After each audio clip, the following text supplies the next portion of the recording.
Why do we act? And what is acting? You say that acting is just playing pretend. But if we pretend that we are acting, then where does acting stop and living begin? Acting is real, but so is faking. And there are fakings that seem awfully nice. Reality sucks, and so does acting. But here we are in the limelight. I am a professional actor, a member of the Screen Actors Guild. I have so many things to tell you, so be ready for your mind to be filled. Acting is fun, and life is a joke. You can't have a fire without having smoke. This is a class, and I am your teacher, so tell me, what do I need to do to reach you?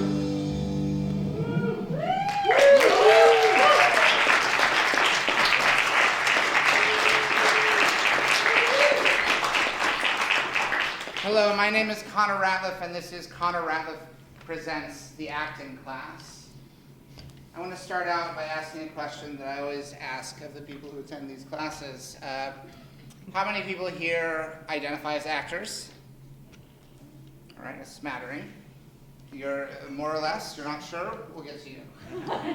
How many people definitively say, I am not an actor? Okay, all right. And there were a few people who didn't raise their hand for either question. I now require you to raise your hand if you did neither. Yes, I don't know what you think you are. Don't worry. I'm not going to talk to any of you because I don't know why you're here as either an actor nor a non-actor.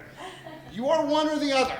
Just know this. Like, you can't do what you're doing. It's not right. We are in the middle of award season. In the film industry, at least, the Oscar season, a handful of very successful actors are campaigning to win awards, and it's a melancholy time of year. It's a melancholy time of year for actors who have realized that we will probably never be the kind of actor who is considered for an award. Of the people who said you were actors, raise your hand if any of you have ever been nominated for or won any kind of acting award. Now, this can be, I'm not asking if we have any Oscar winners here. I suspect we do not. It can be a very low prestige award. I'll even settle for an award that wasn't for acting. But you're an actor, but you won an award that was not for acting. Well, I shouldn't narrow it. I shouldn't expand it before you. Are there any actors who've won an acting award or been nominated? And the back there, we have three. Okay, I want to talk to all three of you. So remember who you are. First, I'll talk to the person in the back row. Now I can't see you, so I don't know if I know you. Have we met? No. Okay, good. What's your first name? Charlie. Charlie? And you are a professional actor? No. No. What is the context of your acting experience? I've been in a couple musicals in high school. A couple of high school musicals, okay. And what award did you win for your acting? I won an 8th grade performing arts award. 8th grade, yes. I should say I don't accept applause for me during the run of the show, but it's okay to applaud audience members who've achieved something. So you won a performing arts award in the 8th grade. For which performance? It was just overall, being an overall performing arts. It was an overall. It was for your body of work. Was it competitive? Were there other people who were like, I wanted that award, or was it everybody who did a good job got awarded? I mean, it might have been. I don't know. What do you remember? How did you find out you got this award? They announced it during graduation. They announced it. You applauded then? Yeah. Can you give me an example of any acting that you did in 8th grade that you feel? Yeah, I was in Music Man. Okay, I was in a production of The Music Man as well. I didn't get the part I wanted. What part did you get? I can't even remember his name. The assistant to the Music Man who did like Shaboopy. Okay, I can't remember the character's name. The Buddy Hackett part. Yeah. So So you sang CRpTAC and you won an award, at least in Well, part. I also won my talent show beatboxing. Okay. You didn't do any beatboxing in CRpTAC, did you? No. But you danced. You sang and you danced. Yeah. Did you like that? Yeah, it was fun. Are you a good dancer? No. I You're don't an know. award-winning Historically. dancer. Remember this. Remember this. You are an award-winning dancer. No one can take that away from you. Whether you're a good dancer or a bad dancer. Listen, a lot of what you need to do to survive as an actor in this industry is salesmanship. Harold Hill, in The Music Man, his whole thing is salesmanship.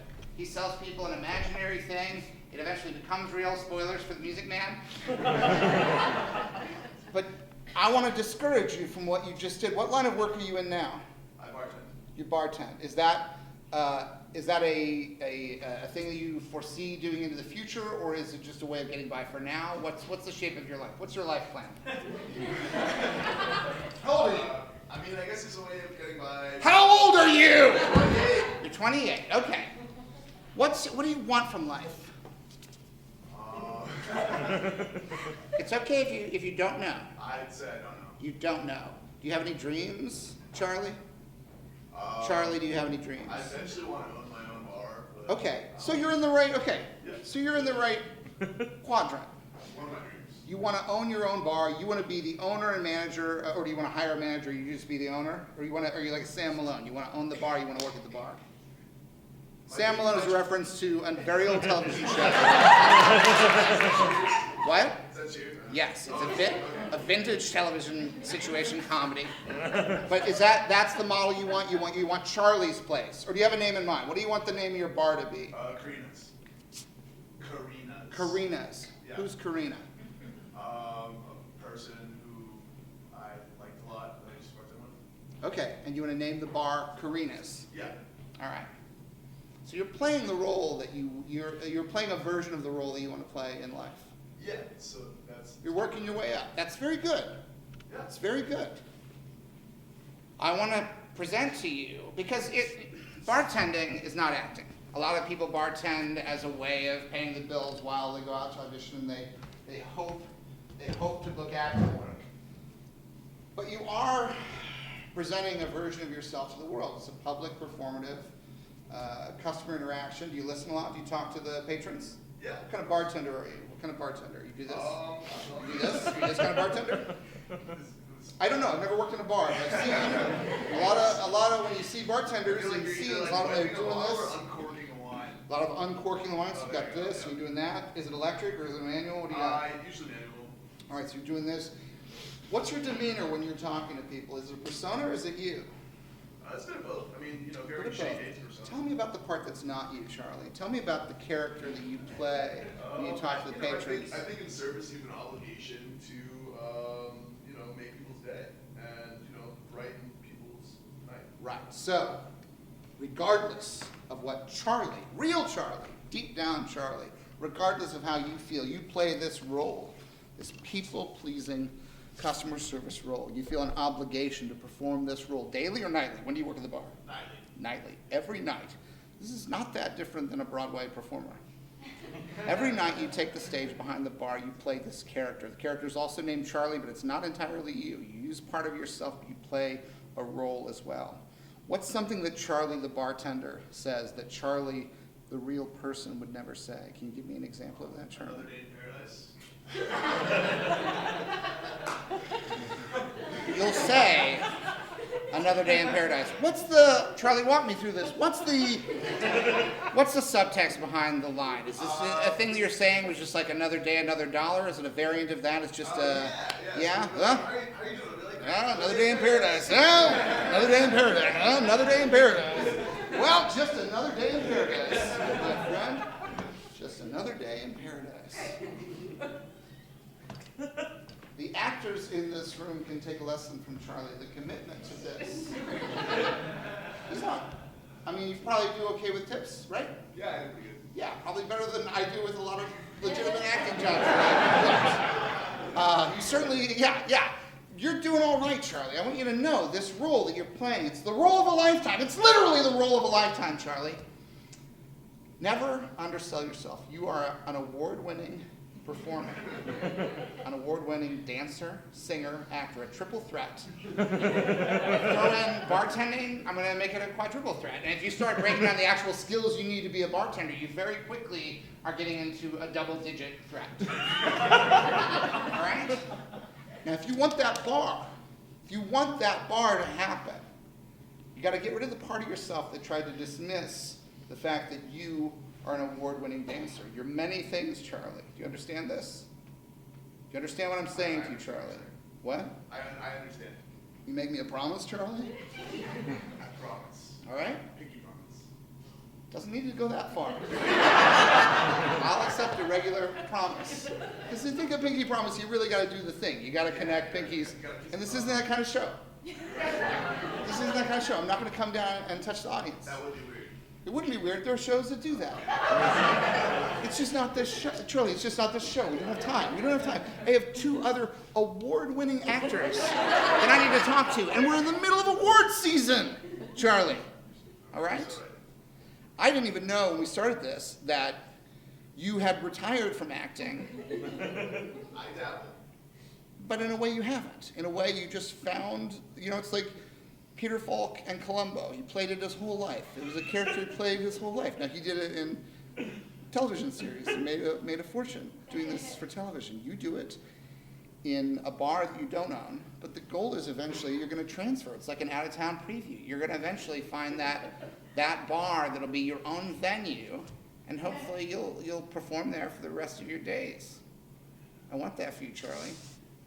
Do you want that? I do. You have to want it, Charlie.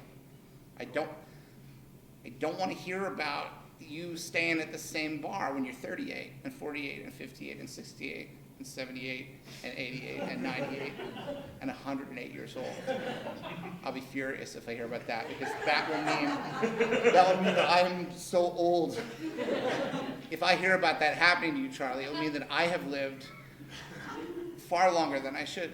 I will be in agony, Charlie. That's what it's not even about you anymore, Charlie. When I think about that, I'll be so furious to learn that news, that this 28-year-old that I talked to is now 108 years old, working in the same bar, and I'll be living in agony. Unless the science changes. Maybe it'll feel all right. All right, the second of the 3 award-winning actors. There were 2 over here. Yes, you. What's your first name? Sam. Sam Malone. It's already a theme, see? Your name's not Sam Malone. It is not, no. It is not. I don't need to know your last name. I just need to know the same things that I learned from Charlie. What did you win your award for? Are you an actor? I am an actor. All right. Professional? Yes. Working now? Yes. Well, yes. Why'd you hesitate? I understand why. It's a gray area. We're always in a state of flux. Sometimes you feel like you're working because you're about to work, or you just worked. A lot of times you just worked and you're no longer working, but you're still holding on to the feeling that you're still working, right? Like the check hasn't cleared, so you're still like, I'm still working. I'm still working. Are you working right now? Why the hesitation? Just because I have a job. I'm not working like this week, but I have something coming up in next month. Yeah, something coming up. Yeah. What did you win your award for? I won a few awards this past. Hold on. You are a multi-award winning actor. You have won a few awards. Now, I take that to mean you've won 3. Yes. Yes. This is one thing that I'm very precise about, and I'm not even sure if I'm correct. I've never looked it up. I think a couple is 2, I think a few is 3, and I think anything above that is several, or other words like a bunch or a lot. But I don't accept few for more or less than 3. Few is 3. I don't want to know if I'm wrong about this. 3? 3. Here we go.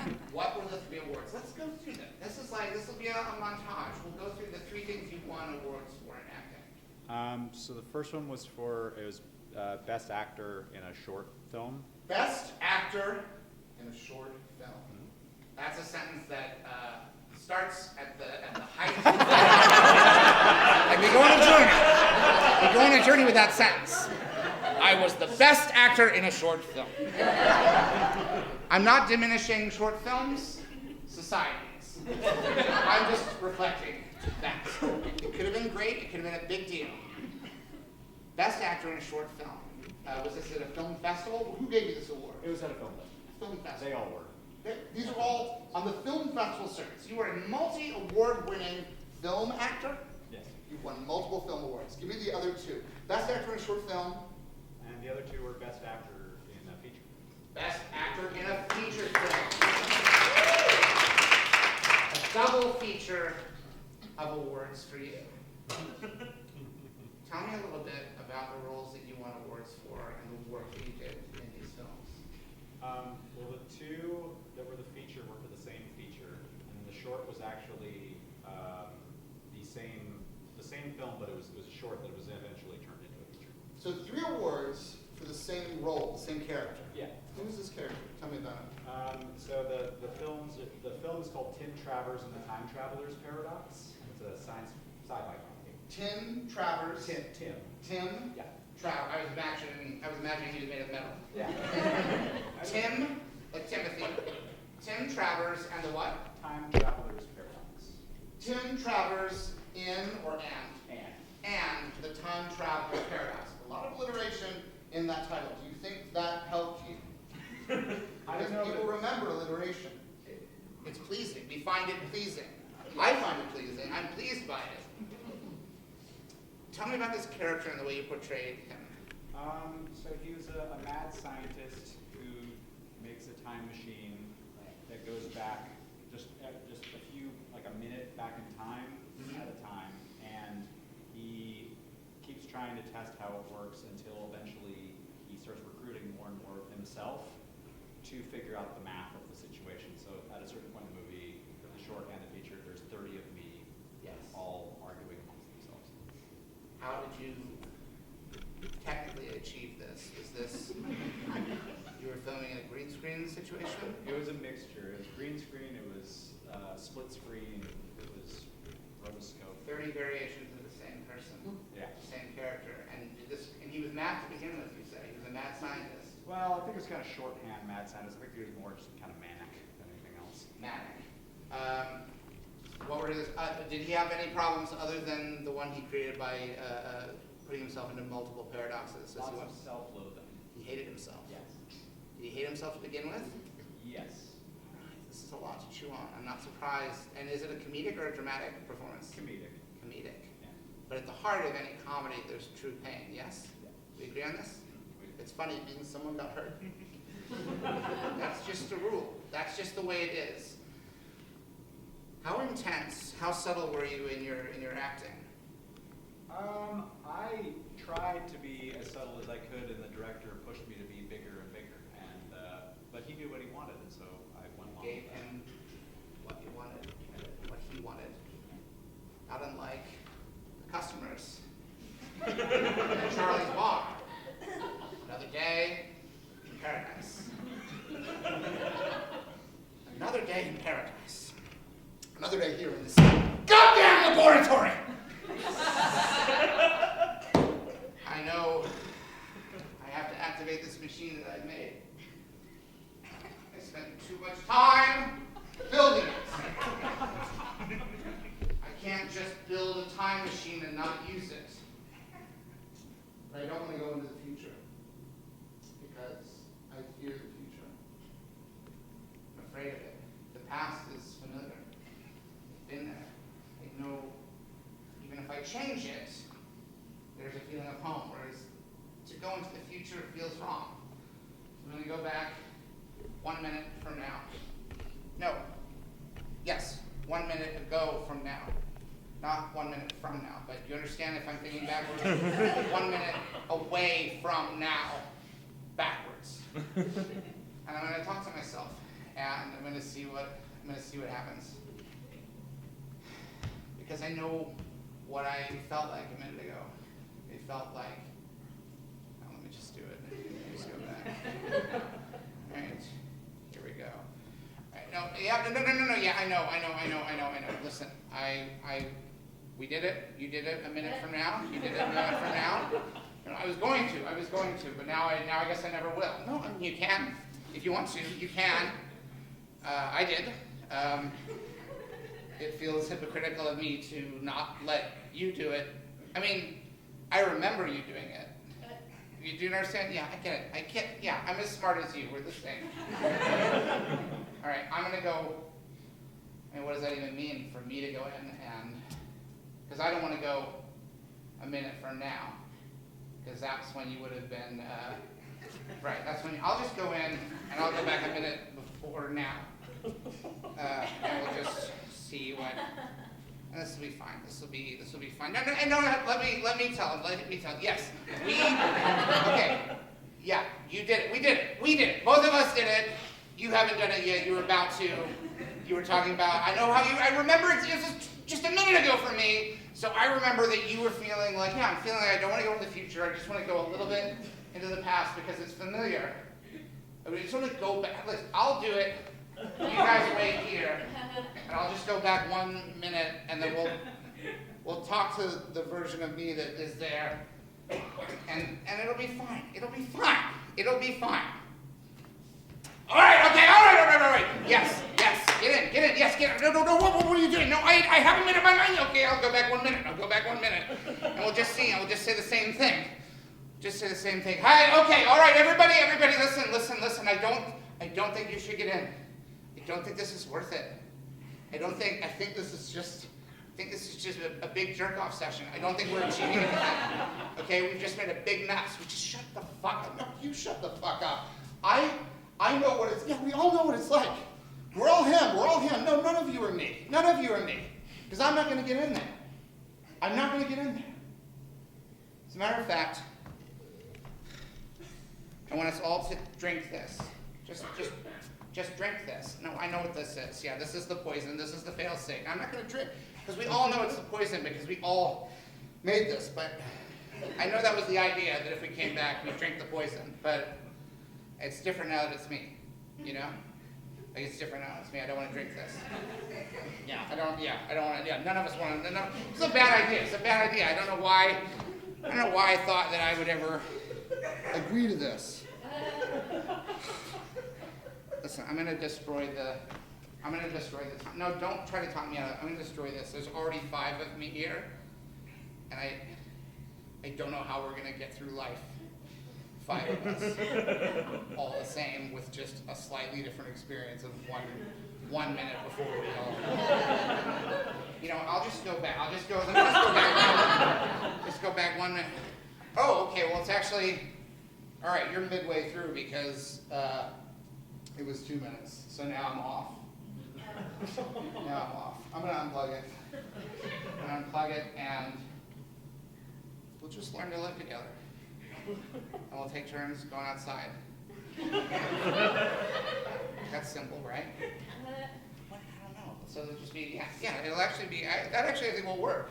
Give all 6 of us, because we'll get more done, right? Yeah. You'll get more done. And we can invent more, and I mean, I'm sure it's going to be cramped because it's a 1-bedroom. But we can make it how we like it, and then if we have somebody over, we just agree that 5 of us hide, and we take turns hiding. I think it's a really good idea. Yeah, I mean, we all agree it's a good idea. We're all basically the same guy. We're going to like it. We're all going to like it. You know what? What? You know what you said before about how this whole thing was a big jerk-off session. Oh. Well, that's interesting. Yeah. Because we could... I mean, maybe that's ultimately like why we made this machine. Like we didn't like I really thought it was for a bigger purpose, but I think if there's 6 of us, then we can we can jerk each other off. Right? Yeah. We can do everything, and it's not incest because we're the same person. Right? I'm not the only one thinking it, right? It's masturbation. We're the same guy. And no one's going to know about it anyway, even if it was incest. No one's going to be, even if people found out that there were like 6 versions of the same guy, who jerks himself off and does whatever, because I'm not even limiting it to that. We can do, like, guys, let's think big, right? Like, this is a big opportunity. Like, I never really knew why I wanted to be a scientist until now. I don't know if that's how you played the character. No applause for me. Only applause. I'll accept it if it is for Tim. What was it? Tim Travers and the Time Travel Paradox, the triple award-winning performance in both short and feature form. It's a major accomplishment on the festival circuit. Do you feel good about it? I do, yeah. That's not why we do it, right? No. We don't do it for the awards, right? You didn't do it for the awards, did you, Charlie? No. Let's find out if our third award winner feels the same way about awards as we do. Hi there. Hi, Hi. What's your name? What's your first name? Isabel. Isabel. And you are an award-winning actor. I am. And you won an award for acting. Yes. What was the award? It was the Massachusetts Educational Theater Guild's lead best lead actor or something. Something like that. Best lead actor, the Massachusetts, what? In a play. In a play. A theatrical award. Legitimate theater. What was the role that you won the award for? So it was a one-act play. It was like a one-act festival, the senior year. Mhm. And This was in high school or college? high school. Yeah, High school. And I played a coach for a baby in their first year of life. Was that was the theme of the play? It was Yeah. a baby that has a coach for their first year of life. Yeah, it wasn't my favorite. It wasn't your favorite No. that you've But been it in. was the one I won for. So. It's the one that you won the award for. Right. So that means something. Yeah. Because these people looked at your work and they said, and did you get a trophy? Yes, I did get a trophy. You still have it? I do. Where is it in your At home? my parents' house. At your parents' house. How lovely. A lot of people do that with their Oscars. They give it to a parent. Right. It's a good way. It's a very humble thing. It shows you love your parents. It's sort of thanking them for it sort of makes up for anything. Right. Give them the award. Say, you keep this award, parents. It's for you. And it also is a way, it's very humble. It's a very humble thing for an actor to do. Like, I'm not in it for the awards. I give it to my parents. Right. I love my parents more than I love having a trophy to remind me of my excellence. Yeah, they keep it in the closet. Like it's Wow, in storage. checkmate. They keep it. So you gave them this trophy that you won for your performance. More so left it there. You left it there. Yeah. Do they even know it's there? No. All right. So it's more just like in a space with your stuff, right? It's not on a mantelpiece. But also it's not an act of malice. They're not ashamed of you. No. No. Good. They shouldn't be ashamed of this award-winning performance.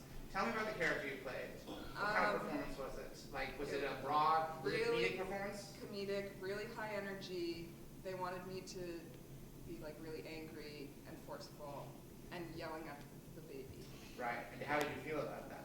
I loved it. You loved it. I mean, it was fun to do. It was fun to do. Yeah. So you yelled at it. Was it a baby doll, or did they get a real And an actor. infant to be in the play? No. Was an a actor high, dressed as a a baby? high schooler dressed as a baby, yeah. A high schooler dressed as a baby. Yeah. Did they cast a smallish person? Yeah. Or, yeah? Small, slight. And what was the costume for this baby? This was Like a onesie. a onesie. and what was your costume? I was in a tracksuit and I had a whistle. So the analogy, so it was like an athletic coach for a baby. Exactly. And you were in rehearsal for this. Did you ever have the option to be subtle, or was it always intended to be a broadly comic performance? Broadly comic, yeah. And that's the gig. Sometimes you just have to, because there are instances where you could be a coach for a baby. You imagine it being subtle, where it's coach and the baby, and everything's played a very small way, where you're being gentle, because the baby, you can imagine a coach for an infant, where you'd think, well, a baby can't have loud sounds would be upsetting to the baby. But in the comical conceit of this play, we do not care. The coach is as aggressive with the baby as they would be with a full-grown professional athlete. Yes, I've correctly divined the the fun of this, yes. So you're talking to the baby, and what you actually have is a high schooler pretending to be a baby. What was the actor's performance like who played the baby? Was the baby played realistically, or were there theatrical conceits? Well, so the baby could talk, but I was Theatrical the only one conceits, who yes. I was the only one who could hear the baby, and also the baby was the only one who could see. You were an imaginary coach. This is an important detail. I was So also with the baby, like in the womb, but that's the beginning of the show. beginning of the show. This is all important information. That's the way you approach the role. I was imagining parents who were too ambitious, who had hired a borderline abusive figure to come into the baby's life. Do you think that this coach was real? When you approached it, do you imagine that this coach is a part of the baby's imagination?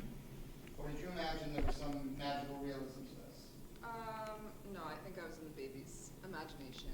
But your character would not be aware that they were figments.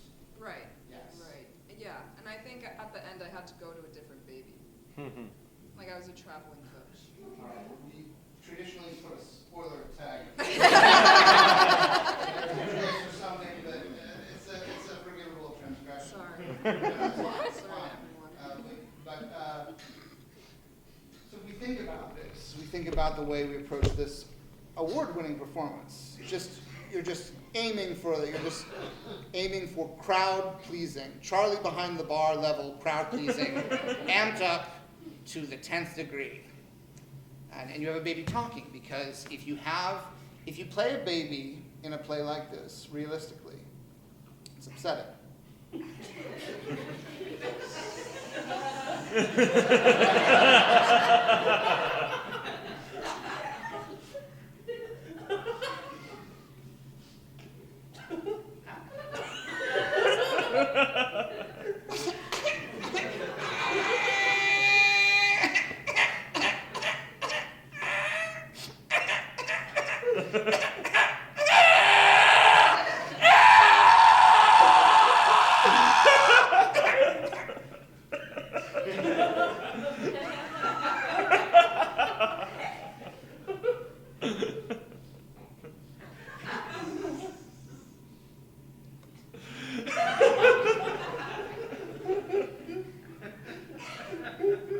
No one wants to see this.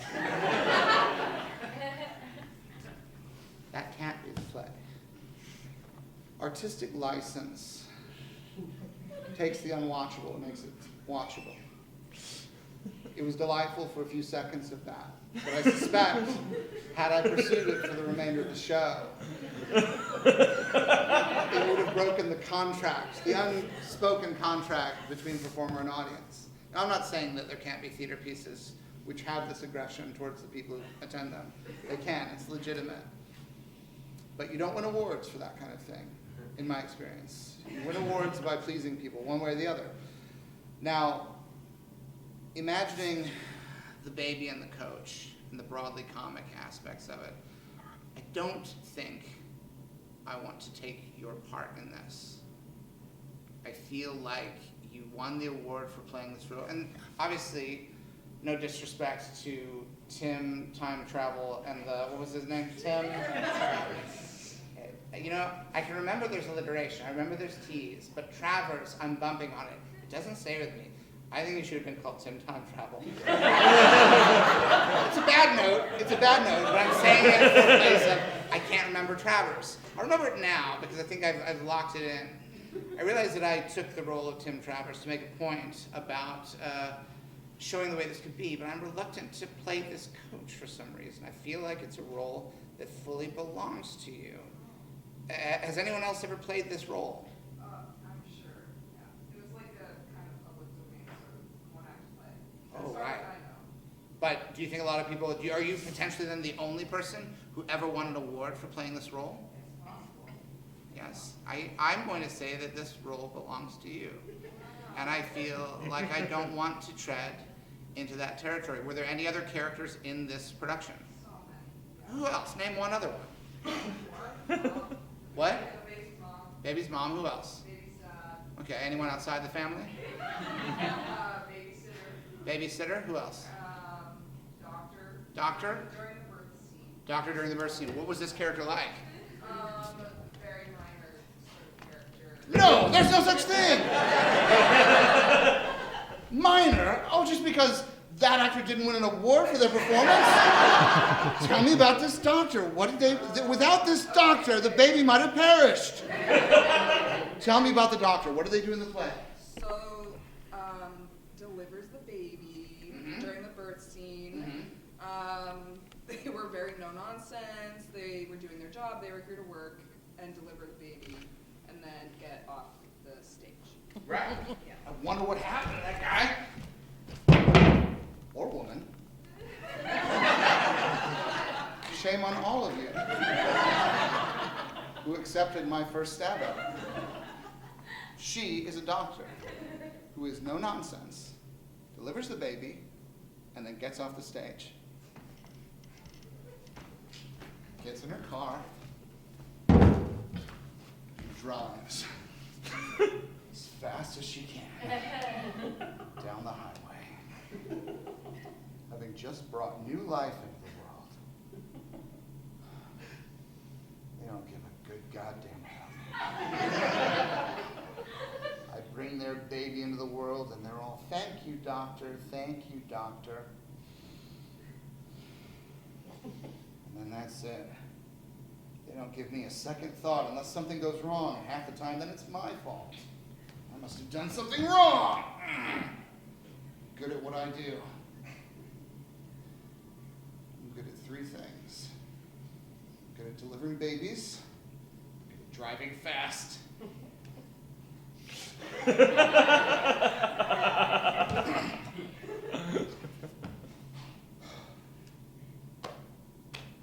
I'm a good mom. That's right. I'm the head of pediatric surgery at St. Elgin's Hospital. And I've got 5 kids of my own. And I delivered each and every one of my own kids. Because I can live within that duality. There's the part of me that's being professional, and there's the part of me that is off duty. The part of me that gets off the stage, so to speak. And I know when I need to be one and when I need to be the other. I murdered my husband.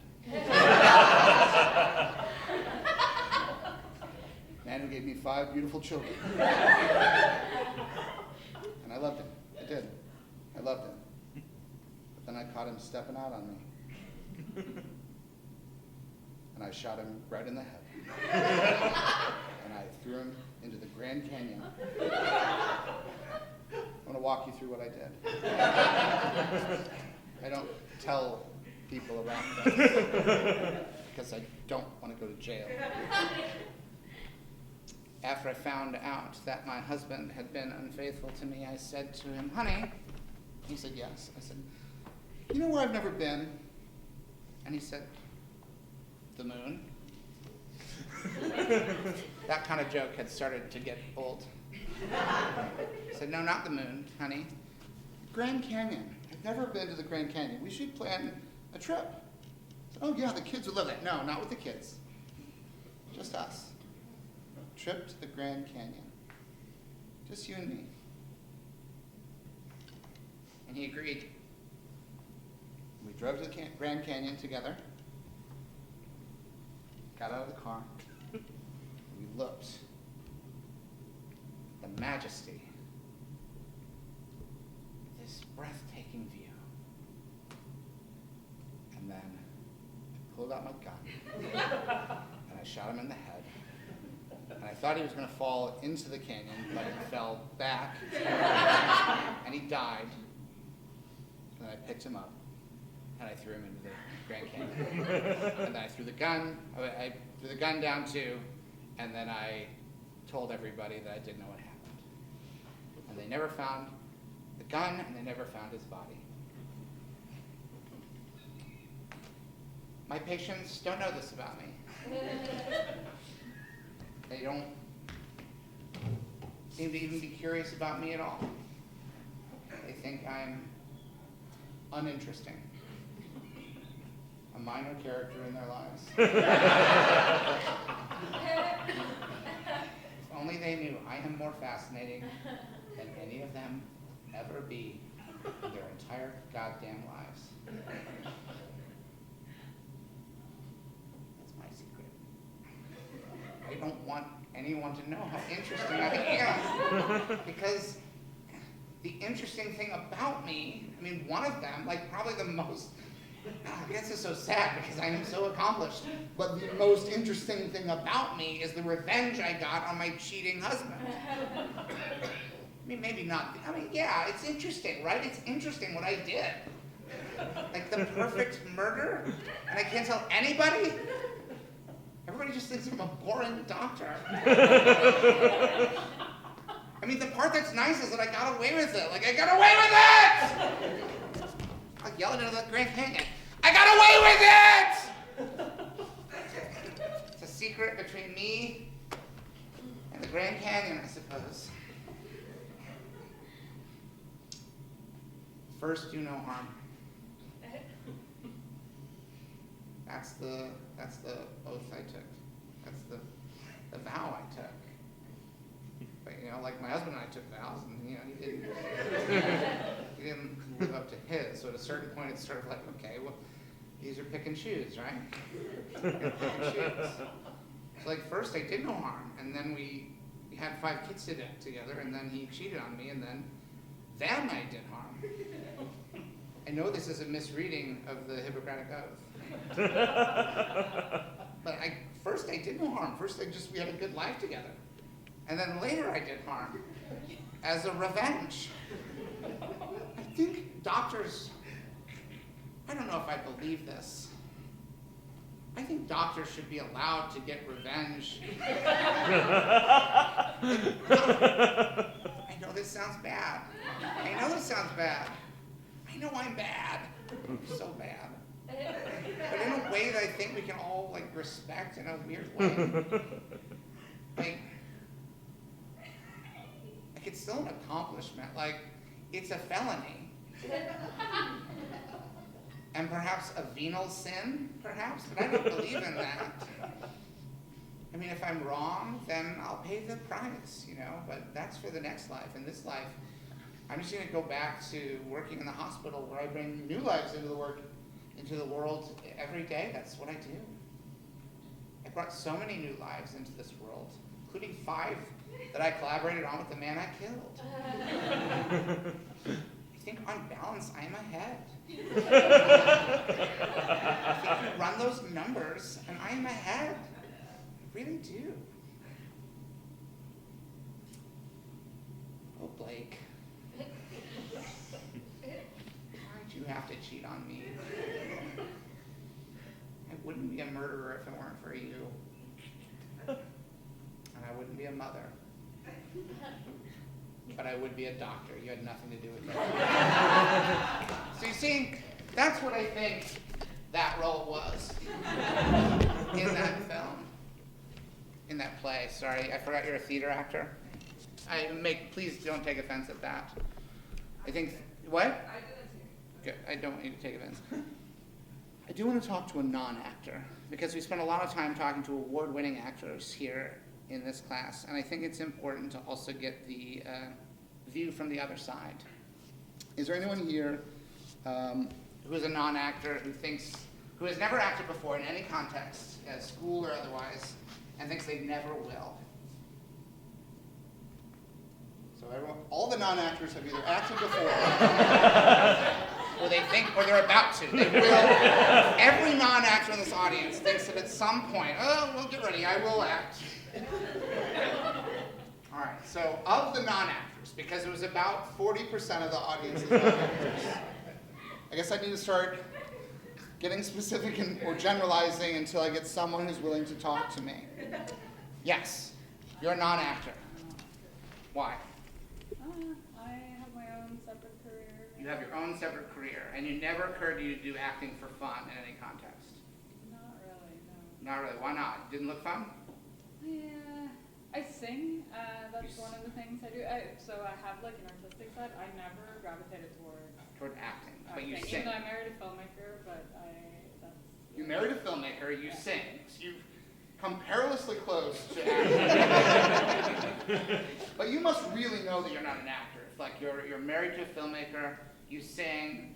Has your filmmaker spouse ever tried to get you to act? Sort of, no, not really. Not really? Not really. What do you mean by that? Because that's not a hard no. There was like from intro for one of his film, I did kind of like a half scream. Oh yeah, you kind died. of thing. Yeah, I died. Yeah. All right. So I was All right, so you are an actor. You did a half scream, a death scene. Yeah, that's it. This is for a film? Half second. It doesn't. Yeah. I don't care how long the scream was. It took so little time to reveal that you were actually an actor. I encounter this lie so often. I forgot about it until. Yes, you forgot that you were an actor. It's totally fine. So, who was this character? What was their journey? What was the character? Why was she was screaming because she was dying? Yeah. How was she dying? So, in an apocalypse, there was this virus that kills all the adults, so the children are left on the earth. All right, and was she succumbing to the effects of the virus? Yes, that's. So a scream is emitted when, is this, It's kind of like a guttural. Yeah. like let me hear that.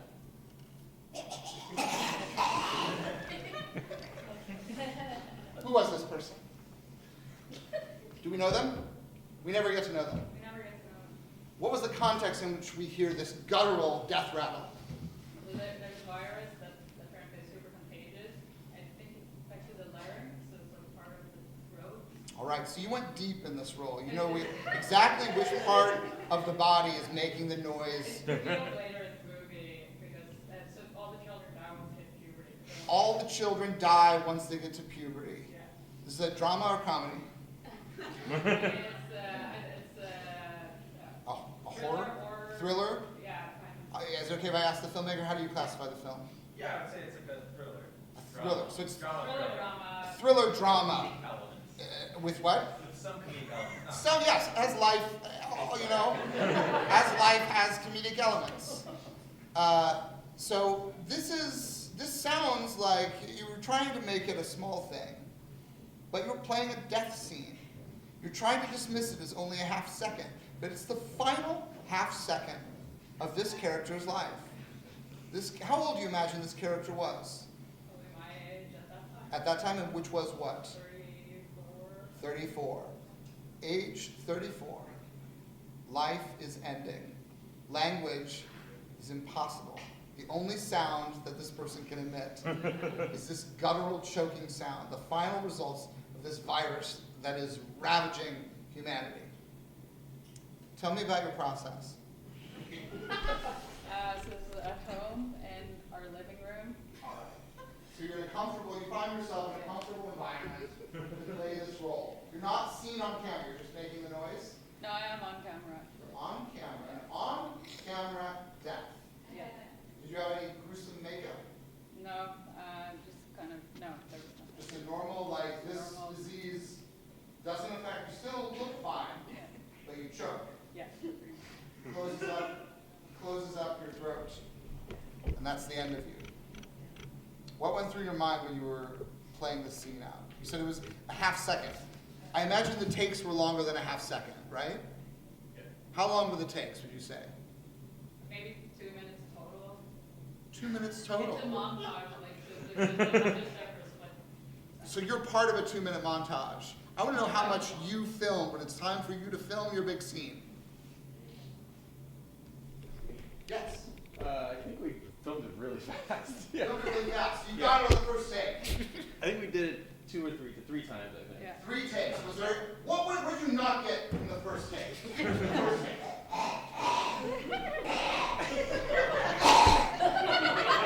Not that different from playing the baby. This is a 34-year-old adult woman dying, suddenly reduced to an infantile state, completely vulnerable.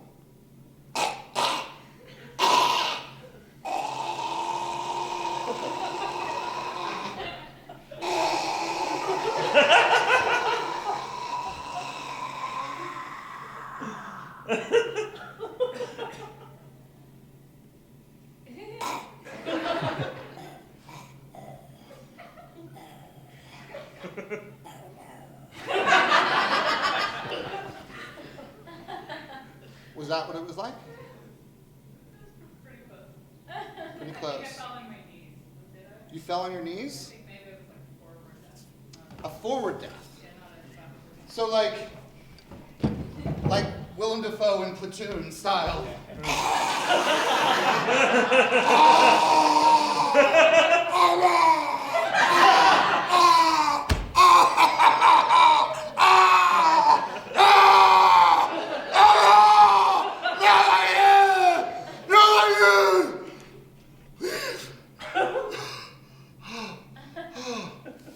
So that's one. So you do 2 more takes. You do 2 more takes. What would be the no that you would give, filmmaker? That you're clawing at your throat because you're really starting to get like the last breath in. You're trying really hard to breathe also while it's happening.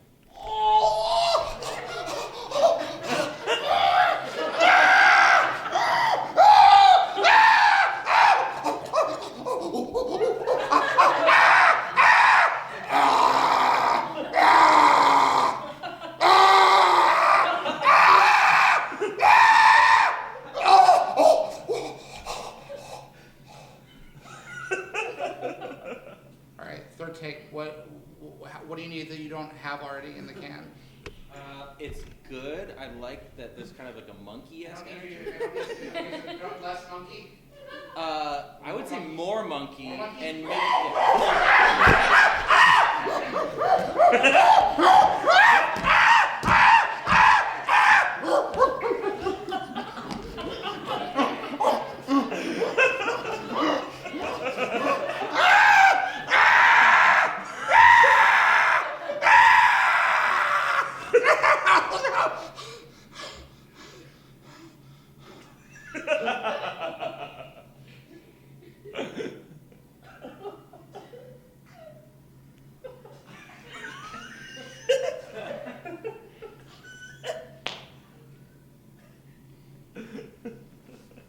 Three takes.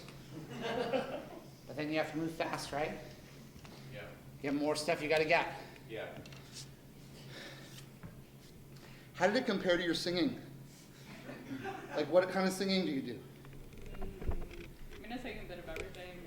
Bit of everything? Pop. I mean, Pop music. Did it damage your voice to do the choking sounds? Probably for like 30 minutes or so. It was kind Right, so you didn't book any singing work right after. 30 minutes after filming, which is smart. That's something that, just as a pro tip, you never want to do is when you're making a movie, don't book any work for 30 minutes after you're done filming, because they might need you. That's right? That's true? You want to clear your whole day. And if you have a singing gig, you give them a hard out. That's how you do. You say, I got a hard out at 5, I got a singing gig. And you want to build in more than the half hour for your voice to recover. If it's a strangulation, noise, virus type role. Not saying that you can't have a singing gig on the same day that you're filming, if that's a conflict you have when you book the role. And in this case, because you're in a personal relationship with the filmmaker, which sometimes can be problematic, but in this case seems like it's completely fine. Having a hard out means that you can leave at a certain time. I want to talk to one more non-actor to close out the class. Yes. Oh, the person that I told you I'd get back to you. Because when I asked if you were an actor or non-actor, you did this. Yep. Don't know what this means. Don't know what this means. It maybe feels like you are an actor and you're just doing show hands. What's your first name? Maria. Maria. Why do you not know? So, I went to your show in September, I think. Okay, and this made you feel confused as to that is not an uncommon reaction to people. People come to them and they think, I don't know if I am this. At the time, I was a non-actor who thought I wanted to become an actor. In September of 2024, you were a non-actor who thought you wanted to become an actor. Yes. It is now February of 2025. Much has changed. Planes are falling from the sky every 5 minutes. what do you think you are now? What is different? I guess I am an acting student. I have taken 2 whole acting classes. Because of this? Yeah. I don't know how to feel about it. On the one hand, you and I are unlikely to be going up for the same roles, but not necessarily. I have auditioned for roles and they don't know what they want and they like someone who's completely different from me. There's the possibility that we could go up for something and you could book it and I will have no job. So that would be my fault if I did that, if I put you out into the world. The other thing is, I don't know whether I may have damaged your life. Because being an actor is terrible. What were the acting classes like and how were they different from the class that you attended here in September? The first one was a weekend workshop. A weekend workshop. There's that lovely alliteration that we like so much. The first was a weekend workshop. What was that like? What was it focused on? It was, I didn't love it because they threw us right into scene study without telling us Scene what study. we More alliteration. did. They didn't tell you that that's what you'd be doing? No. What were the scenes you did? What did you study? What did you study? Ooh, You paired up with actors? With a fellow student. With a fellow student. If you're a student actor, you're an actor. I get rid of the modifier, you're an actor. If you're a student actor, you're already on the path. You're headed that way. Let's just say that in terms of this, you are an actor now. You've taken, by my count, 3 acting classes. Yeah. All right. 4 now. If you're counting this, yes, I wasn't counting this one, but yes, it is. So, what did you not like about the scene study? What was the scene that you studied? God, I don't remember the play. Yes, I do. August Osage County. Okay, troubling stuff happens in that, right? Yes. Okay. And I played the older sister. Older sister. And in the scene, my younger sister had been taking care of our mother Mhm. and was going to leave and Yes. to New York. And I was not happy about that because I didn't want to take care of her. And what didn't you like about doing this scene? Sounds like it would have been fun. So I didn't get any instruction in how to do it, right? The whole And how to thing. do what? And how to do How what? to embody this character. A sister, right? Are you, do you have any I siblings? do not. Okay, so you're like, what is it? What could it be like? Hello. Hello, sister. I'm a sister too. We both are. Do you know, have you ever been around someone who has a sibling? You've observed it? Yes. So you know it's just the way people, you have family, you have relatives? Yeah. You have friends who are also people? Yeah, so you know the basic, the broad strokes. So but you were thrown by. I don't know how to play. You were the older sister? Yeah. The one who was leaving, who's going to New York. It was the younger sister was going. The younger is going to New York and the older sister is staying put? Yes, but also probably still not going to take care of the mother. Not going to take care of the mother. The thing was, it wasn't that I didn't know how to do it. It was that the notes I got were do it, be yourself, right? Do it from a Right. place of truth. Yes. And then immediately after that, but no, not like that. Right. Be yourself, but not like that. And do this instead. And did you do that? No, it was don't do this instead. He arranged the furniture differently, and he's like, now. Now. No, not like that. Okay, maybe this will work. Maybe if you sit like that. Yep. And did it help when you moved the furniture around? Yeah. Well, then what's the problem? Now you know your problem. You just gotta make sure your furniture's in the right place. Different way works. If it's not working, move the furniture around. It's not a system I've ever heard of, but it sounds like it works. I didn't enjoy that there wasn't a clear technique or suggestion. There is. This is the technique. Right? This is the technique. It's just like, I'm the older sister. I'm not the one who lives here. I'm not going to New York. Yes? Correct. I'm not going to New York. And it's not working, so you do like this, right? I'm the older sister. I'm not going to New York. Yeah. It was a little better, right? Because the chair's in a new position. Tell me about the other acting class you took. So the other acting class I took was called Beginning Fundamentals. Beginning Fundamentals. And, like, no alliteration, so you know they're not being silly about it. And so they introduced me to a lot of like actual active techniques. Actual active techniques. More alliteration. I learned some things about Meisner. We did some repetition. I learned some things about Meisner. We did some repetition. I learned some things about Meisner. We did some repetition. Did that help your acting? At least I felt like I knew what I was supposed to be doing. That's what those things are designed to make you feel like. I want to caution you against them. Acting is just pretending. That's all it is. It's just pretending. And if you have no words, you can say whatever you want. If you have words, you got to learn those words. You got to pretend like you thought of them. By you, I mean the character. It's you. If you're a sister and you're not really a sister, you're like, well, I am a sister. And just saying that line of dialogue automatically makes it true. And if it's not convincing, then you move the furniture around until it is convincing. I like the furniture guy's technique more than I like the Meisner technique. Which I'm sure, again, I don't know a lot about it. I just know every context in which it's come up has been unpleasant to me and felt like I don't want to be a part of it. And I've never heard of this furniture thing, so it's new to me. So I have the thrill of the new. Because it does seem to make sense, you know? Like you move your furniture around and it changes you somehow. Like things weren't right and I moved my furniture around. And now I feel like I really don't want to take care of my mother. Like when the furniture was one way, I'm not sure that it seemed like I didn't want to take care of my mother. Then we move the furniture around and it's like, no, now I definitely know. I don't want to take care of my mother. I don't think she has earned that kind of care from me because she didn't take care of us the way that we needed to be taken care of. So why now? Why suddenly when it's our turn do we have to live up to some standard that she never met? See, it's just a matter of like, it didn't work. It didn't work when it's like that. Like, it doesn't work. I don't want to take care of my mother. She doesn't love us right or whatever. It doesn't, you're like, no. You're like that, you're like, no. She says she loved us. She doesn't know what love is. She doesn't know what it is to care for someone because she never cared about anything but herself. And it works. If you put it back like that, it's just like she didn't care anything about herself. She's just a mother. She doesn't know what love is. Where you are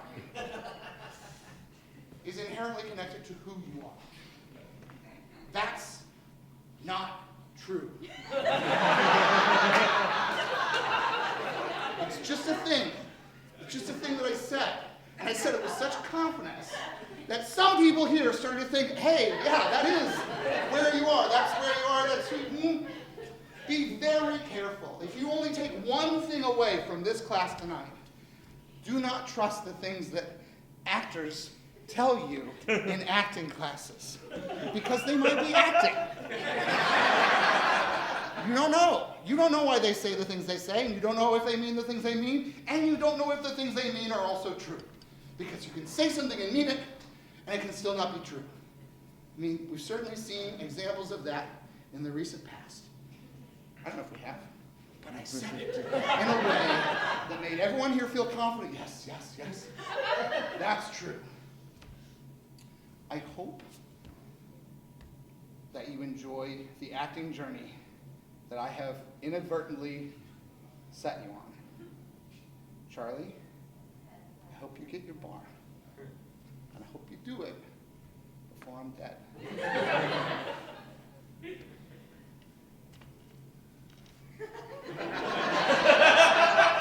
Sam, you're doing fine. You're a triple award winner.